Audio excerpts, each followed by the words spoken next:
viennent de faire paraître ce petit bijou, souvenez-vous, ça s'appelle d'ailleurs Victor Hugo vient de mourir de Judith Pérignon, c'est chez Pocket. En fait, c'est l'histoire de...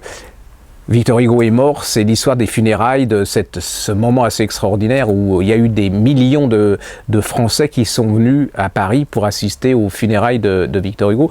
Alors il y a ça aussi, il y a le jeu, voilà comment l'establishment essaye de récupérer Victor Hugo, la République, et c'est surtout la naissance d'une icône républicaine. Hein. C'est un mythe carrément, Victor Hugo, il devient, c'est presque un saint laïque, hein. C'est un saint républicain. Je suis pas sûr qu'il était aussi saint qu'on le pense et que il y a un côté quand même bourge assez prononcé. Mais bon, ça faut pas le dire parce que ça se dit pas, mais c'est pas forcément... Bon, alors voilà, ça se dévore, c'est hyper brillant, hyper intelligent, c'est carrément comme une caméra explore le temps, vous êtes vraiment à cette époque-là, vous voyez le monde, vous voyez le télescopage entre les classes populaires vraiment très pauvres qui montent voir Victor Hugo pour eux, c'est vraiment une icône qui les a défendus contre la grande bourgeoisie et tout. C'est celui qui a sauvé la République, c'est celui qui était contre Napoléon III. Enfin voilà, c'était, vous allez voir, la naissance d'un mythe, je me répète, et c'est surtout